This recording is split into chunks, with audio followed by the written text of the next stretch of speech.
हरे कृष्णा। हम श्रीमद् भगवद गीता के 7वें अध्याय भगवद ज्ञान इसके 26वें श्लोक को पढ़ने का प्रयास कर रहे हैं। श्लोक की कुछ आवृत्ति करेंगे। कौन भक्त गाना चाहते हैं? रेणुका माता जी, आपसे शुरू करेंगे। वेदाहं समतीतानि वेदाहं समतीतानि वर्तमानानि चार्जुन वर्तमानानि चार्जुन भविष्याणि च भूतानि भविष्याणि च भूतानि मां तु वेद न कश्चन। मां तु वेद न कश्चन। बहुत अच्छे माता जी। मधुस्मिता माता जी। वेदाहं समतीतानि वेदाहं समतीतानि वर्तमानानि चार्जुन वर्तमानानि चार्जुन भविष्याणि च भूतानि भविष्याणि च भूतानि मां तु वेद न कश्चन। मां तु वेद न कश्चन। हरे कृष्ण। बहुत अच्छे माता जी। आप कौन गाएंगे? महाकवि जयदेव दास प्रभु जी, आप गाएं। वेदाहं समतीतानि वेदाहं समुत्थितानि वर्तमानानि चार्जुन वर्तमानानि च अर्जुन भविष्याणि च भूतानि भविष्याणि च भूतानि मां तु वेद न कश्चन। मां तु वेद न कश्चन। बहुत अच्छी कोशिश की प्रभु जी आपने। आगे बढ़ेंगे अब हम। भगवान श्लोक में कह रहे हैं, हे अर्जुन, श्री भगवान होने के नाते में जो कुछ भूतकाल में घटित हो चुका है, जो वर्तमान में घटित हो रहा है और जो आगे होने वाला है, वह सब कुछ जानता हूँ। मैं समस्त जीवों को भी जानता हूँ, किंतु मुझे कोई नहीं जानता। भगवान कह रहे हैं, जो भूतकाल में हो चुका है, जो अभी हो रहा है, जो भविष्य में होने वाला है, मैं सब कुछ को जानता हूँ। राइट? और सभी जीवों को भी जानते हैं, अर्थात भगवान आपको जानते हैं, आपके भूतकाल को भी जानते हैं, वर्तमान में क्या घटित हो रहा है इसको भी जान रहे हैं, और भविष्य में क्या होने वाला है भगवान वो भी जानते हैं। भगवान कहते हैं, लेकिन किंतु मुझे कोई भी नहीं जानता। अन्वय को देखेंगे। अर्जुन, हे अर्जुन, अहम, मैं अर्थात भगवान श्री कृष्ण, समतीतानि अर्थात अतीत भूतकाल, वर्तमानानि अर्थात वर्तमान काल जो भी चल रहा है, भविष्याणि च और भविष्य के, तो अतीत अर्थात भूतकाल, वर्तमान और भविष्य के, और फिर कहते हैं भूतानि च अर्थात स्थावर जंगम आदि भूत समूह को। यहाँ पर भूत का अर्थ है सभी जीव, चाहे वो स्थावर हो या जंगम हो, ठीक है, चाहे वो पेड़, राइट, जैसे जो पेड़ों की योनि है या जो चल प्राणी है, विभिन्न प्रकार के जीव हो, चाहे उनकी बात हो, तो सभी जो स्थावर जंगम आदि भूत समूह को वेद अर्थात जानता हूँ। ठीक है, तो भगवान सर्वज्ञ हैं, वो सब कुछ जानते हैं। तू अर्थात तू मीन्स किंतु, माम कश्चन न वेद, मुझे कोई नहीं जानता है। अगले श्लोक में भगवान वर्णन करेंगे, क्योंकि ये जगत माया के द्वारा मोहित रहता है, इसलिए भगवान को नहीं जान पाता है। एक बार श्लोक में वापस आएंगे। वेदाहम समतीतानि, मैं जानता हूँ, समतीतानि अर्थात भूतकाल को, वर्तमानानि च अर्जुन, वर्तमान को हे अर्जुन, भविष्याणि च भूतानि और भविष्य को भी, राइट, जो भी घटनाएं भविष्य में होने वाली हैं, और सभी भूतों को, सभी भूत अर्थात स्थावर जंगम आदि सभी जीवों को वे जानते हैं। माम तु वेद न कश्चन, लेकिन कोई मुझे नहीं जानता है। वाह, भगवान कितने दिलचस्प व्यक्ति है ना। एक ऐसे व्यक्ति से मिलना जो सब कुछ जानता हो, एक ऐसे व्यक्ति के साथ संबंध होना, राइट, हमारा भगवान के साथ सीधा संबंध है, जो सब कुछ जानता है ना। और देखिए, सब कुछ जानते हुए भी, सारा ज्ञान जो है सब कुछ भगवान से आता है, उसके बाद भी वो एक विनम्र व्यक्ति है। मुझे उनका बहुत सुंदर गुण लगता है। आगे बढ़ते हैं श्लोक में कि भगवान जो है वो सर्वज्ञ है। तात्पर्य की ओर बढ़ते हैं। अनुवाद और तात्पर्य कृष्ण कृपा मूर्ति श्री श्रीमद् एसी भक्ति वेदांत स्वामी प्रभुपाद द्वारा। तो प्रभुपाद जी बताते हैं, यहाँ पर साकारता तथा निराकारता का स्पष्ट उल्लेख है। यदि भगवान कृष्ण का स्वरूप माया होता, जैसा कि मायावादी मानते हैं, तो उनके भी जीवात्मा की भांति अपना शरीर बदलना पड़ता, उन्हें भी जीवात्मा की भांति अपना शरीर बदलना पड़ता और विगत जीवन के विषय में वे सब कुछ विस्मरण हो जाता। आप समझ रहे हैं? पिछले श्लोकों में आपको बताया गया था कि जो मायावादी हैं वो क्या समझते हैं कि भगवान का जो शरीर है वो माइक है, माया है। भगवान का नाम, रूप, गुण, लीला वो क्या समझते हैं, सब माया है। ठीक है। अब प्रभुपाद जी यहाँ पे समझा रहे हैं, अगर भगवान का शरीर माया होता, अर्थात जिस प्रकार से हमारा शरीर होता है कर्म के अधीन होकर के, जिस प्रकार से हमको शरीर प्राप्त होता है, भगवान का भी ऐसी माइक शरीर होता, तो जैसे हम देह परिवर्तन करते हैं, हम तो पिछली घटनाओं को भूल जाते हैं ना। जैसे आप पिछले जन्म में कौन थे, आपको अपने पिछले जन्म का परिवार याद है? नहीं, क्योंकि शरीर बदलते ही हम पिछले जीवन की जो घटनाएं हैं सब भूल जाते हैं। पिछले जीवन को छोड़िए, माँ के गर्भ में आप थे कि नहीं, आपको कुछ याद है? वहां पर कैसा अनुभव हुआ था, वो भी हमको याद नहीं है, तो हम जीव भूल जाते हैं। अगर भगवान का शरीर भी ऐसा होता तो वो भी सब भूल जाते, राइट, सब कुछ विस्मरण हो जाता। लेकिन भगवान सब कुछ जानते हैं। समझ कि वो कह रहे हैं भूतकाल में जो घटनाएं घटित हुई हैं, वर्तमान में जो हो रही हैं और भविष्य में जो होने वाला है, मैं सब कुछ को जानता हूँ। आगे प्रभुपाद जी बता रहे हैं, कोई भी भौतिक देहधारी अपने विगत जीवन की स्मृति बनाए नहीं रख पाता, न ही वह भावी जीवन के विषय में या वर्तमान जीवन की उपलब्धि के विषय में भविष्यवाणी कर सकता है। जो भौतिक देहधारी व्यक्ति है, अर्थात हमारे जैसा कोई जिसका भौतिक शरीर है, ऐसा कोई व्यक्ति है, तो वो अपने पूर्व जन्म की स्मृति को या अभी वर्तमान में जो भी हो रहा हो उसकी उपलब्धि के विषय में, राइट, या भविष्य में, राइट, जो भी होने वाला है उसके बारे में वो नहीं बता सकता। इस प्रकार की भविष्यवाणी एक भौतिक देहधारी व्यक्ति नहीं कर सकता है। तो इससे समझ आ रहा है कि भगवान का जो शरीर है वो हमारे जैसा भौतिक नहीं है। अतः वह यह नहीं जानता कि भूत, वर्तमान तथा भविष्य में क्या घट रहा है। देखिए, वर्तमान में भले आप ये जान रहे हो कि अभी आप गीता क्लास में हो, लेकिन क्या आप जानते हो कि इस वक्त इस पूरी पृथ्वी में क्या क्या घटनाएं घट रही हैं? एक ही शहर में सब घटनाएं हमारे लिए पता करना मुश्किल है, राइट। तो भौतिक देहधारी जीव इस बात को नहीं जानता है, राइट, कि भूत, वर्तमान और भविष्य में क्या घट रहा है। भौतिक कल्मश से मुक्त हुए बिना वह ऐसा नहीं कर सकता। जब तक भौतिक कल्मश से मुक्त नहीं होंगे जब तक जो जीव है वो इस प्रकार से नहीं कर सकता है। आगे प्रभुपाद जी कहते हैं, सामान्य मनुष्यों से भिन्न भगवान कृष्ण स्पष्ट कहते हैं कि वे यह भली भांति जानते हैं कि भूतकाल में क्या घटा, वर्तमान में क्या हो रहा है और भविष्य में क्या होने वाला है, लेकिन सामान्य मनुष्य ऐसा नहीं जानते हैं। जो भी घटनाएं घटी हैं या घट रही हैं या घटने वाली हैं, भगवान उन सबको जानते हैं। नहीं, तो आपको भी जानते हैं, आपकी परेशानियों को भी जानते हैं, आप क्या संघर्ष कर रहे हो उसको भी जानते हैं, और आपका उज्जवल भविष्य भी भगवान देख रहे हैं। क्योंकि आप इस प्रकार से, रहे जो व्यक्ति भक्ति कर रहा है, नित्य प्रतिदिन भक्ति कर रहा है, तो उसके लिए तो भविष्य बहुत उज्जवल है। तो भगवान तो ऐसे ही देखते हैं अपने पार्षद के रूप में, क्योंकि भगवान सब कुछ जान रहे हैं। आगे प्रभुपाद जी कहते हैं, चतुर्थ अध्याय में हम देख चुके हैं कि लाखों वर्ष पूर्व उन्होंने सूर्यदेव विवस्वान को जो उपदेश दिया था वह उन्हें स्मरण है। चौथे अध्याय में भगवान कहते हैं ना, ये श्री भगवान उवाच इमं विवस्वते योगं प्रोक्तवानहम अव्ययम् विवस्वान मनवे प्राह मनुरिक्ष्वाकवे ब्रवीत। तो यहाँ पर भगवान जब भगवद गीता की गुरु परंपरा को बता रहे हैं तो भगवान कहते हैं, मैंने इस अमर योग विद्या का उपदेश सूर्यदेव विवस्वान को दिया।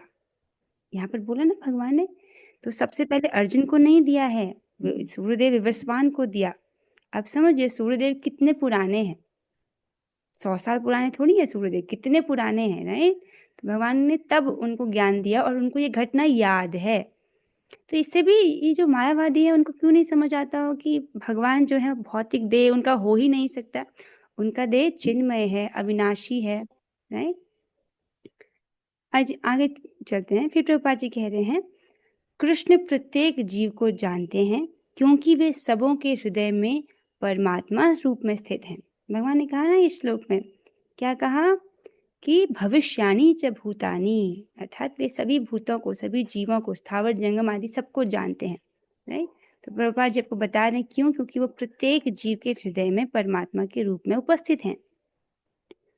किंतु अल्पज्ञानी व्यक्ति जीव के हृदय में परमात्मा रूप में स्थित होने तथा श्री भगवान के रूप में उपस्थित रहने पर भी श्री कृष्ण को परम पुरुष के रूप में नहीं जान पाते, भले ही वे निर्विशेष ब्रह्म को क्यों ना समझ लेते हों।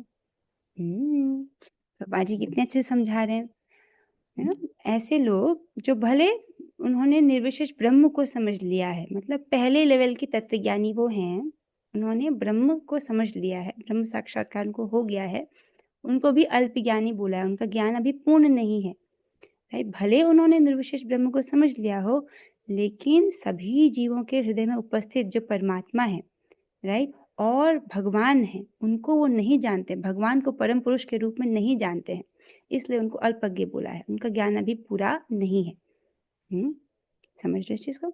तो यहाँ पर देखिए भगवान इस श्लोक में कहते हैं ना कि उनको कोई नहीं जानता है, लेकिन फिर भी भगवान अपना जो ये दिव्य ज्ञान है वो अर्जुन जी को देते हैं। क्यों देते हैं? क्योंकि वो कहते हैं भक्तो सी में सखा चेती, क्योंकि तुम मेरे भक्त हो और मेरे मित्र हो, अतः तुम इस विज्ञान के दिव्य रहस्य को समझ सकते हो। आप पिछले श्लोकों से पढ़ रहे हैं कि केवल भक्ति के द्वारा ही भगवान को समझा जा सकता है। राइट। भगवान कह रहे हैं ये जो भगवत गीता का दिव्य ज्ञान है, कौन व्यक्ति समझ सकता है? जो भगवान का भक्त है। जो अभक्त है उसके लिए दिव्य ज्ञान उसे कभी प्रकट होगा ही नहीं। देखिए यहाँ पर एक सुंदर सी घटना का वर्णन है। ये कौन सी घटना है? राइट। इस घटना को आप देख रहे हैं जिसमें भगवान श्री कृष्ण जो है वो भीष्म पितामह की ओर बढ़ रहे हैं, एक चक्र लेकर के, रथ का पहिया लेकर के। आप समझ रहे हो, भीष्म पितामह जी ने प्रतिज्ञा ली थी कि आज या तो वो अर्जुन का वध कर देंगे या श्री कृष्ण को शस्त्र उठाने के लिए विवश कर देंगे। ऐसी स्थिति जब आ गई थी युद्ध भूमि में, तब भगवान कृष्ण ने देखा कि अगर अब मैंने कुछ नहीं किया तो अर्जुन की जान खतरे में है। उस समय क्या होता है, भीष्म ने ऐसे बाणों की वर्षा की कि अर्जुन संकट में पड़ गए। भीष्म के बाण इतने प्रचंड थे कि अर्जुन संघर्ष में पड़ गए। तब भगवान ने क्या किया? राइट। अर्जुन जी केवल एक भगवान के महान भक्त हैं और उनके घनिष्ठ मित्र हैं, तो अर्जुन की रक्षा के लिए भगवान श्री कृष्ण ने अपनी शस्त्र न उठाने की प्रतिज्ञा तोड़ दी और रथ से कूदकर एक रथ का पहिया उठाकर भीष्म पितामह की ओर दौड़े। राइट। तो आपको क्या दिख रहा है? भगवान की भक्त वत्सल्यता। हालांकि एक व्यक्ति कभी भी अपने वचनों को नहीं तोड़ता है, लेकिन भगवान के लिए उनके वचन से भी अधिक उनके भक्त महत्वपूर्ण है। आप देख रहे हैं। सो ये उनकी भक्त वात्सल्यता को सूचित करता है कि अर्जुन की रक्षा हेतु उन्होंने अपने वचन तक को तोड़ दिया। राइट। अपने भक्तों के लिए भगवान किसी भी हद तक जा सकते हैं। उनके भक्त उनके लिए सबसे महत्वपूर्ण है, चाहे उन्हें अपने स्वयं, राइट, अपने वचन को क्यों ना तोड़ना पड़े। बहुत सुंदर सी ये घटना है। इसमें भी आता है महाभारत के समय पर जब युद्ध हो रहा होता है, तो जब युद्ध के दौरान जो अर्जुन के जो ओपोनेंट हैं, राइट, अर्जुन के जो विरोधी योद्धा हैं, उनके पास ऐसे ऐसे शस्त्र होते हैं जो अमोघ होते हैं, लेकिन अर्जुन जी को उसके विषय में ज्ञान नहीं होता। उदाहरण के तौर पे भूरिश्रवा के पास एक गदा थी, अमोघ गदा, जिसका प्रयोग वो अर्जुन पर करना चाहता था। ठीक है। अब अर्जुन को ये बात नहीं पता थी कि भूरिश्रवा के पास ऐसा अमोघ अस्त्र है, लेकिन भगवान श्री कृष्ण को ये बात पता थी। तो वो क्या कर रहे थे? वो रथ को इतनी कुशलता से हाँक रहे थे, कभी लेफ्ट कभी राइट, कभी लेफ्ट कभी राइट, कि जो भूरिश्रवा था वो कभी भी उस गदा से प्रहार कर ही नहीं पाया। आप समझ रहे इस चीज को? वो प्रहार ही नहीं कर पाया। अंत में वो इतना परेशान हो जाता है कि वो उस गदा का प्रयोग श्री कृष्ण पर ही कर देता है। आप समझ रहे? लेकिन उस गदा जब उसको प्राप्त हुआ था वरदान के रूप में, उसके साथ एक और क्लॉज था, एक और बात थी कि अगर तुमने इसे किसी निहत्थे व्यक्ति पर उपयोग किया तो ये गदा तुम्हारे ही ऊपर, तुम्हारा ही वध कर देगी, तुम पर राइट, ये बेसिकली तुम्हारा ही विनाश कर देगी इस प्रकार से। तो वो क्या करता है, भूरिश्रवा चिढ़ जाता है क्योंकि भगवान श्री कृष्ण इतनी कुशलता से थाकते हैं और भगवान श्री कृष्ण पर ही वो उस गदा को प्रयोग करता है। और फिर होता क्या है, उसी का सर जो है वो फूट जाता है। राइट, तो इस प्रकार से अनेक बार भगवान श्री कृष्ण जो हैं वो अर्जुन जी की रक्षा करते हैं, क्योंकि वो तो सब जानते हैं, सर्वज्ञ हैं। आगे चलते हैं। एक और उदाहरण है जब नागास्त्र का प्रयोग हुआ था। ऐसे बहुत सारी घटनाएं हैं जो आप महाभारत में आप सुनते हो इनके विषय में। आगे बढ़ रहे हम तात्पर्य में। निसंदेह श्री कृष्ण का दिव्य शरीर अनश्वर है, वे सूर्य के समान हैं और माया बादल के समान। अब यहाँ पर एक बहुत सुंदर उपमा से आपको समझाया जा रहा है, जैसे सूर्य और बादल है। इसको ध्यान से समझिएगा। भौतिक जगत में हम सूर्य को देखते हैं, बादलों को देखते हैं और विभिन्न नक्षत्र तथा ग्रहों को देखते हैं। आकाश में बादल इन सबों को अल्पकाल के लिए ढक सकता है, किंतु यह आवरण हमारी दृष्टि तक ही सीमित होता है। यहाँ पर देखिए चित्र को। आकाश में जब सूर्य है तो बादल जो है कुछ थोड़े समय के लिए उस सूर्य को ढकता हुआ प्रतीत होता है। अगर आप थोड़ा सा ऊपर जाएंगे तो क्या बादल वाकई सूर्य को ढक सकते हैं? सूर्य तो अपनी जगह पर स्थित है ना, आप समझ रहे हैं। जो बादल तो कहीं नीचे है, बहुत नीचे है, सूर्य तो बहुत ऊपर है। बादल का प्रभाव कोई सूर्य पर नहीं है, आप समझ रहे हैं। लेकिन बादल जो वो हमारी दृष्टि को कवर कर रहा है, इस बात को आप समझ पा रहे हैं, राइट। आकाश में बादल इन सबों को अल्पकाल के लिए, थोड़े से समय के लिए ढक सकता है, चाहे वो सूर्य हो, चंद्रमा हो, राइट, या तारे, वैसे ढक सकता है। किंतु यह आवरण हमारी दृष्टि तक ही सीमित होता है। सूर्य, चंद्रमा तथा तारे सचमुच ढके नहीं होते। इस उदाहरण को आप समझ पा रहे हैं। जो जो बादल है वास्तव में वो सूरज को नहीं ढकता है, क्योंकि सूरज तो बहुत ऊपर है ना, बादल तो बहुत नीचे होता है यहाँ पृथ्वी पर, राइट। सूरज तो अंतरिक्ष में कितना दूर है, राइट। तो वास्तव में जो बादल है वो इस सूर्य, तारे, चंद्रमा इसको नहीं ढकता है। किसको ढकता है ये? यह आवरण हमारी दृष्टि तक सीमित होता है, राइट। उस बादल के कारण हम नहीं देख पाते हैं। इसी प्रकार माया परमेश्वर को आच्छादित नहीं कर सकती। माया हमारी आंखों पर पर्दा डाल देती है। समझ रहे हैं इस चीज को? ओके, आई होप सबको समझ आएगा। कल के श्लोक में आपने पढ़ा था ना कि भगवान कहते हैं नाहम प्रकाश सर्वस्यम योग माया समावृतम। मैं हर किसी को प्रकाशित नहीं होता हूँ, योग माया के द्वारा आच्छादित रहता हूँ, राइट। तो प्रभुपाद जी यहाँ पर समझा रहे हैं कि जो माया है वो भगवान को स्पर्श नहीं कर सकती है, राइट। भगवान प्रभुपाद जी बताते हैं कि ये जो आवरण तो हमारी दृष्टि तक ही सीमित होता है। आगे चलते हैं।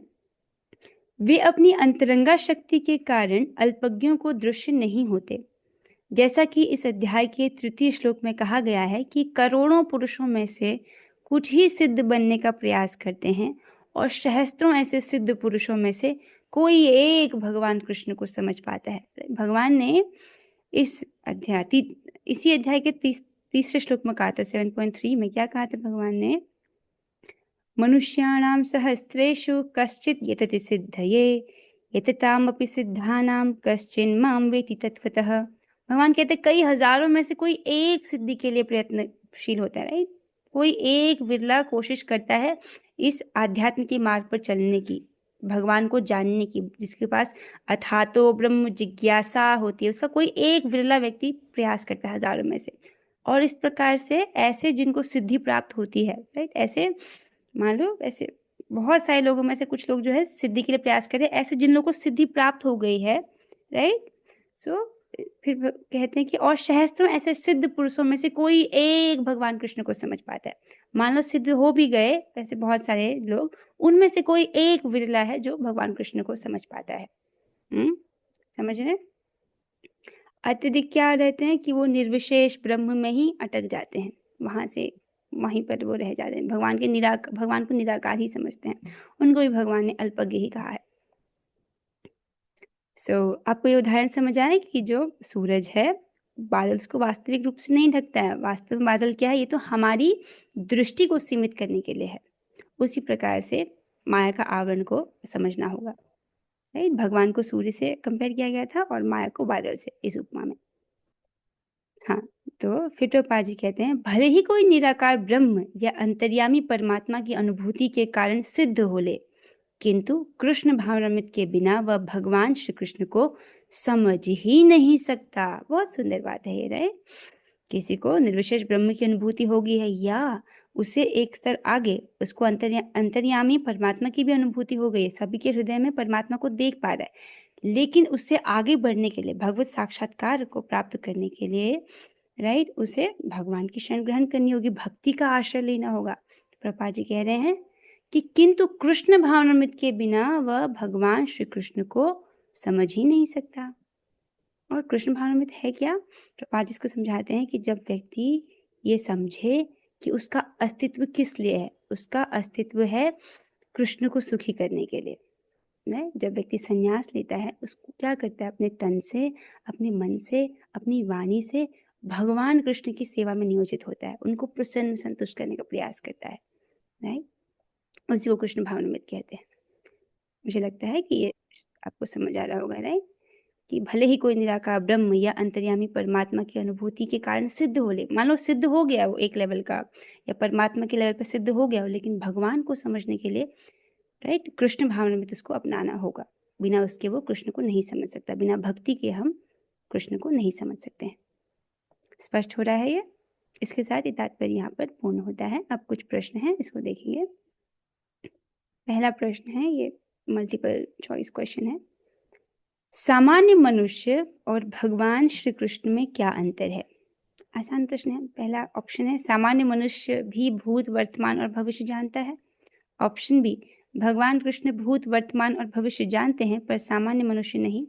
ऑप्शन सी, सामान्य मनुष्य भगवान श्री कृष्ण को भली भांति जानते हैं। ऑप्शन डी, भगवान श्री कृष्ण को भी अपने विगत जीवन का ज्ञान नहीं है। बहुत इजी ऑप्शंस हैं इसके। अच्छा, शाली माता जी आप बताएं। माता जी, ऑप्शन श्री कृष्ण भूत, वर्तमान और भविष्य जानता है, सामान्य मनुष्य नहीं। यस, ऑप्शन बी जो है वो सही उत्तर है।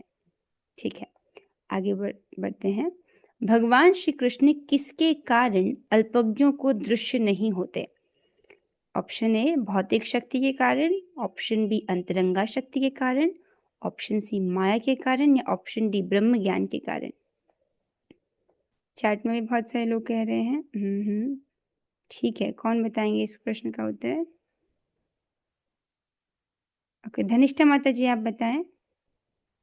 हरे कृष्णा माता जी माया के कारण। आपका उत्तर सही नहीं है माता जी। ओके, कौन बताएंगे इसको? चैट में भक्तों ने सही उत्तर दिए हैं। अनीता माता जी आप बताएं, क्या है इस प्रश्न का उत्तर? माता जी, अंतरंगा शक्ति के कारण। यस, अंतरंगा शक्ति के कारण। आपने पढ़ा था ना, योग माया समावृतम, राइट। सो अंतरंगा शक्ति के कारण जो है भगवान अल्पज्ञों को दृश्य नहीं होते, अपनी अंतरंगा शक्ति के द्वारा वे आच्छादित रहते हैं। सो सही उत्तर है बी, ऑप्शन बी। अगला प्रश्न पढ़ते हैं। ये जो अगला प्रश्न है ये थोड़ा ये जो दो प्रकार से पूछा गया है, एक ही प्रश्न है, तो मैं प्रश्न पढ़ रही हूँ आपके लिए। इसमें कह रहे हैं, भगवान श्री कृष्ण की तुलना सूर्य से और माया की तुलना बादल से क्यों की गई है? इस उपमा का आध्यात्मिक अर्थ स्पष्ट कीजिए। अथवा यही सेम प्रश्न दूसरे प्रकार से पूछा गया है, ताकि आपको जिस भी प्रकार से समझ आए आप उस प्रकार से उसका उत्तर दे सकते हैं। भौतिक जगत में बादल सूर्य, चंद्रमा और नक्षत्रों को कैसे ढक सकते हैं? कैसे ढकते हैं? इसके बावजूद वे वास्तव में ढके क्यों नहीं होते? इस दृष्टांत को भगवान और माया के संदर्भ में समझाइए। प्रश्न समझ आ रहे हैं?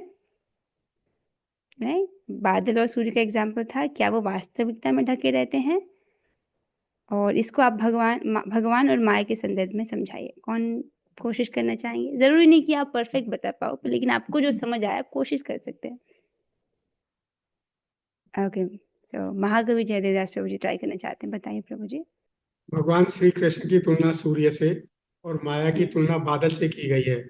इस उपमा का आध्यात्मिक अर्थ इस तरह से है कि जब हम देखते हैं कि जो है बादल है, तो ऐसा लगता है कि बादलों ने जो है सूर्य को ढक दिया है लेकिन एक्चुअली में बादल ने सूर्य को नहीं ढका है, बादल ने हमारी दृष्टि को ढका है, जिसकी वजह से हम सूर्य को नहीं देख पा रहे, क्योंकि सूर्य तो बादल से बहुत ऊपर है। इसी तरह भगवान है, तो भगवान जो है सच्चिदानंद हैं और दिव्य हैं, उनको जो है भौतिक माया जो है ढक नहीं सकती है, बल्कि माया उनके अंडर में कार्य करती है। हम्म, माया जो है अल्पज्ञों की दृष्टि को आच्छादित कर देती है, राइट? हमारी दृष्टि को सीमित कर देती है। यस प्रभु जी, आपने बहुत सुंदर उत्तर दिया प्रभु, that's the perfect answer, right? कि वो जो है अल्पज्ञों की दृष्टि को सीमित कर देती है, जिससे भगवान को नहीं देख पाते। सो बहुत सुंदर उत्तर दिए। और इसके साथ आज हमारी चर्चा यहीं पर समाप्त होती है। अगर किसी भक्त का कुछ प्रश्न है तो आप क्लास के बाद पूछेगा माता जी, मुझे एक और क्लास के लिए जाना है आफ्टर दिस क्लास। आइए अब हम 3 बार हरे कृष्ण महामंत्र करेंगे। अपने माइक को ऑन कीजिएगा। हरे कृष्णा कृष्ण कृष्ण कृष्ण हरे हरे हरे राम राम राम हरे हरे कृष्णा कृष्ण कृष्ण हरे हरे हरे राम राम राम हरे हरे हरे कृष्णा कृष्ण कृष्ण हरे हरे हरे राम राम राम हरे हरे। श्रीमद् भगवद गीता की जय, श्री प्रभुपाद की जय। और श्री गुरु गौरंगा हरे कृष्णा।